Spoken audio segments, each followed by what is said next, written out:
ପିପିଲି ପ୍ରହରାଜପୁର ଗ୍ରାମରେ ବିଶ୍ୱଶାନ୍ତି ମହାଯଜ୍ଞ ଅନୁଷ୍ଠିତ। ପୁରୀ ଜିଲ୍ଲା ପିପିଲି ଅଞ୍ଚଳର ପ୍ରହରାଜପୁର ଗ୍ରାମରେ ପ୍ରତିବର୍ଷ ଭଳି ଏ ବର୍ଷ ମଧ୍ୟ ଭକ୍ତି ଓ ଆଧ୍ୟାତ୍ମିକ ପରିବେଶ ମଧ୍ୟରେ ବିଶ୍ୱଶାନ୍ତି ମହାଯଜ୍ଞ ଅନୁଷ୍ଠିତ ହୋଇଯାଇଛି। ଗ୍ରାମବାସୀଙ୍କ ଏକତା ଓ ଶ୍ରଦ୍ଧାରେ ଆୟୋଜିତ ଏହି ଯଜ୍ଞରେ ବହୁ ସଂଖ୍ୟକ ଶ୍ରଦ୍ଧାଳୁ ଯୋଗ ଦେଇଥିଲେ। ଏହି ବିଶ୍ୱଶାନ୍ତି ମହାଯଜ୍ଞ ସହ ଜଡ଼ିତ ରହିଛି ଏକ ପ୍ରାଚୀନ କିମ୍ବଦନ୍ତୀ। ଗ୍ରାମର ବୃଦ୍ଧ ଓ ସ୍ଥାନୀୟ ପୂଜକମାନଙ୍କ କହିବା ଅନୁଯାୟୀ ଏଠାରେ କେଉଁ କାଳରୁ ଏକ ପବିତ୍ର ପୋଥି ଓ ପାଞ୍ଜି ସଂରକ୍ଷିତ ରହିଛି, ଯାହା ପ୍ରତିବର୍ଷ ଏହି ଅବସରରେ ଖୋଲାଯାଏ। କିମ୍ବଦନ୍ତୀ ଅନୁସାରେ ଏହି ପୋଥି ଓ ପାଞ୍ଜିକୁ ଆଧାର କରି ଶ୍ରୀକ୍ଷେତ୍ରରେ ଶ୍ରୀ ଜଗନ୍ନାଥ ମନ୍ଦିରରେ ମହାପ୍ରଭୁ ଜଗନ୍ନାଥଙ୍କ ନୀତିକାନ୍ତି ସମ୍ପାଦିତ ହୋଇଥାଏ ବୋଲି ଅନେକର ଦାବି ରହିଛି।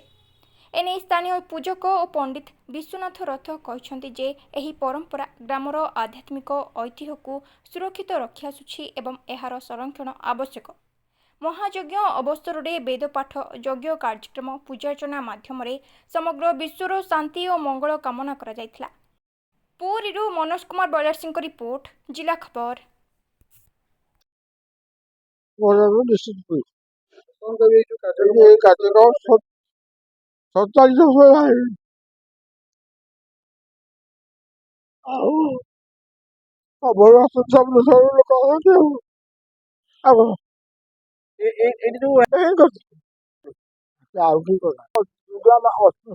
ଶିଗୁରୁ ଅଛି ଦୁର୍ଗା ମାଧ ଆଶ୍ରମ ଏଠି ରଚିତଙ୍କ ପୋଥି ଅଛି।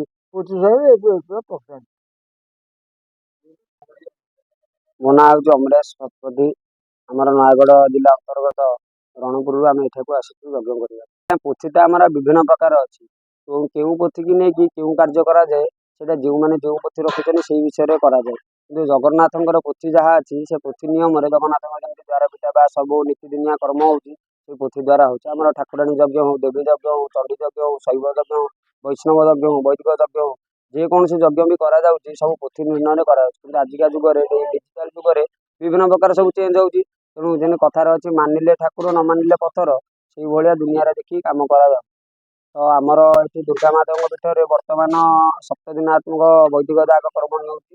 ଆଜିକୁ ପୂର୍ଣ୍ଣାହୁତି ଦିବସ, ଆଜି 7 ଦିନ ମଧ୍ୟରେ ପ୍ରଥମ ଦିନ ଆମର ଅଙ୍କୁରାର୍ପଣ କାର୍ଯ୍ୟକ୍ରମ ଆରମ୍ଭ କରାଗଲା। ଦ୍ୱିତୀୟ ଦିନ ସବୁ ଭକ୍ତ ମାନସିକ ବୃନ୍ଦମାନଙ୍କୁ ନେଇ ଆମର ଦଳଯାତ୍ରା କାର୍ଯ୍ୟକ୍ରମ କରାଗଲା। ତୃତୀୟ ଦିନ ଆମର ଗୀତା ଯଜ୍ଞ, ଚତୁର୍ଥ ଦିନ ଚଣ୍ଡୀ ଯଜ୍ଞ, ପଞ୍ଚମ ଦିନ ନିତ୍ୟ ଦିନ କର୍ମ ଭାବରେ ସୂର୍ଯ୍ୟ ପୂଜା, ଗୋ ପୂଜା ସବୁକିଛି କାର୍ଯ୍ୟକ୍ରମ କରାଯାଉଛି। ଆଜି ହେଉଛି ପୂର୍ଣ୍ଣାହୁତି ଦିବସ। ଆଜି ପୂର୍ଣ୍ଣାହୁତି ଦିବସରେ ସବୁ ସେଇ ଭଗବାନ ରାମଚନ୍ଦ୍ରଙ୍କର ସହସ୍ରନାମ ଆହୁତି କରାଯିବ, ହନୁମାନଙ୍କ ସହସ୍ରନାମ ଆହୁତି କରାଯିବ, ତା ସହିତ ଚରୁ ବି ତିଆରି କରାଯିବ। ସେଇଭଳି ବିଭିନ୍ନ ପ୍ରକାର କାର୍ଯ୍ୟକ୍ରମ କରାଯାଏ। ପାର୍ଥକ୍ୟ କରୁଛନ୍ତି ଯେ ସାଇଣ୍ଟିଷ୍ଟ ଅଲଗା, ଜ୍ୟୋତିଷ ଅଲଗା, ସବୁକିଛି ଅଲଗା। କିନ୍ତୁ ମୋ ମତ ହିସାବରେ ଏଇ ପୋଥିମାନଙ୍କୁ ନେଇକି ତ ସାଇଣ୍ଟିଷ୍ଟ ନା, ଏଇ ଯାହା ବି ଖୋଜିବେ ଆପଣ ଏଇ ସଂସ୍କୃତ ସନାତନ ଧର୍ମରୁ ସବୁକିଛି ପାଇପାରିବେ। ଆପଣ ସାଇଣ୍ଟିଷ୍ଟ କି ଯାହା ପଢ଼ିବେ ବା ବୈଜ୍ଞାନିକ ମାନେ ବି ଯାହା ପଢ଼ିବେ, ଆମ ଜ୍ୟୋତିଷ ମାନେ ବି ସନାତନ ଧର୍ମରୁ ସେଇ ବିଷୟରେ କିଛି ଜାଣିପାରିବେ। ଏଇ ବର୍ଷ 47 ବର୍ଷ ସରିବ, 48 ବର୍ଷ ଆସନ୍ତା ବର୍ଷ ଆରମ୍ଭ ହେବ। କଣ କେମିତି ଆରମ୍ଭ ହୁଏ, କେମିତି କେତେ ଦିନ ଲାଗି ରହେ? ଶ୍ରୀରାମ ନବମୀରୁ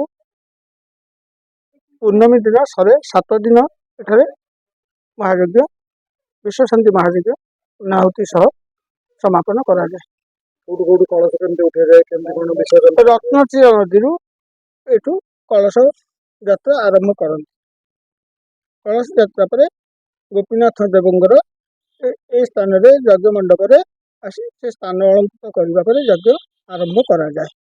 ପରମ୍ପରାକୁ କେତେ ଦିନ ହେଲା ବଞ୍ଚେଇକି ରଖିଛନ୍ତି ଏବଂ କେମିତି କାର୍ଯ୍ୟକ୍ରମ କରାଯାଏ, ସମାପନ କେମିତି କରାଯାଏ?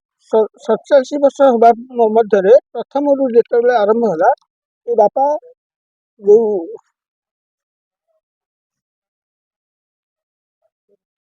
ଦୁଃଖରେ କରିଛନ୍ତି ସେଇ ଦୁଃଖ ସେ ଯଜ୍ଞ ନାରାୟଣ ହିଁ କେବଳ ହିଁ ଜାଣନ୍ତି। ମୁଁ ତାଙ୍କ ପୁତ୍ର। ମନ୍ଦିରରେ କଣ ଆପଣ ପୂଜା କରୁଛନ୍ତି? ମୁଁ ଶନିଙ୍କର ପୂଜା କରେ। ଏଇ ମନ୍ଦିର ଭିତରେ ଶନି ମନ୍ଦିରରେ ମୁଁ ଶନିଙ୍କର ପୂଜା ହିଁ କରେ। ମୋ ନାଁ ହେଲା ଭାସ୍କର ରଥ, ଗ୍ରାମ ହେଲା ପ୍ରହରାଜପୁର, ଏଠି ପୁରୀ। ଆଉ କେତେ ବର୍ଷ ଲାଗେ ଏମିତି ଯଜ୍ଞ ଚାଲିଛି? ଏଠି 47 ବର୍ଷ ହେଲା ଯଜ୍ଞ ଚାଲିଛି। କଣ ଏଇ ଯଜ୍ଞର ମାହାତ୍ମ୍ୟ ରହିଛି? ମାହାତ୍ମ୍ୟ ତ ଏଇଠି ଅଛି। ଆମର ଯୋଉ କେତେ ଯୋଉମାନେ ସବୁ ଆସୁଛନ୍ତି, ସେମାନେ କାହାର ସନ୍ତାନ ହଉନି, କାହାର ପିଲା ଛୁଆ ହଉନି, ଏବଂ କାହାର ରୋଗ ବୈରାଗ ଇତ୍ୟାଦି ଇତ୍ୟାଦି ସବୁ ଜିନିଷ ମାନସିକ କରି ଆସୁଛନ୍ତି। ସେ ଲୋକ ଆସନ୍ତି ପ୍ରାୟ ଆମ ଅଲ ଓଡ଼ିଶାରୁ ପ୍ରାୟ ଲୋକ ଆସୁଛନ୍ତି। ପୁରୀ ଜିଲ୍ଲାର କୋଉ କୋଉ ଜାଗା? ପୁରୀରୁ ବ୍ରହ୍ମଗିରିଠୁ ଆରମ୍ଭ କରି ଆମର ସେପଟେ ହେଉଛି କୋଣାର୍କ, ସେପଟେ ରହିଲା ଆମର ନୀଳାକାରପଟୁ ଖୋର୍ଦ୍ଧା, ଭୁବନେଶ୍ୱର, କଟକ, ତାପରେ ଆମର ସେଇ ଯେଉଁ ସବୁ ଏରିଆଟା ଆସୁଛନ୍ତି ଆଉ। ସେମିତି କିଛି ଠାକୁରଙ୍କର ଅନୁଭୂତି ଅଛି ଯାହା ଆପଣଙ୍କ ସହିତ ଘଟିଛି? ଆପଣ କ'ଣ ସେମିତି ଆମର ବହୁତ ଇଏ ଆସୁଛନ୍ତି ସବୁ। ଏଇ ଯେଉଁ ସନ୍ତାନମାନଙ୍କ ପାଇଁ ବହୁତ ଲୋକ ଆସିଛନ୍ତି, ସେମାନେ ଏଇଠି ସନ୍ତାନ ପ୍ରାପ୍ତି ହେଇଛି। ଏଇଟା ପ୍ରମାଣ। ଏବଂ ସେମାନେ ଆସି ପ୍ରତିବର୍ଷ ଏଇଠି ତାଙ୍କର ମନସ୍କାମନା ପୂର୍ଣ୍ଣ ହେଇଛି ବୋଲି ସେମାନେ ଆସିକି ତାଙ୍କର ବାଳ ପକାଉଛନ୍ତି ଏବଂ ତାଙ୍କର ମାନସିକ ପୂରଣ କରି ଆସୁଛନ୍ତି ବୋଲି ଗୋଟେ ଅନୁଭୂତି।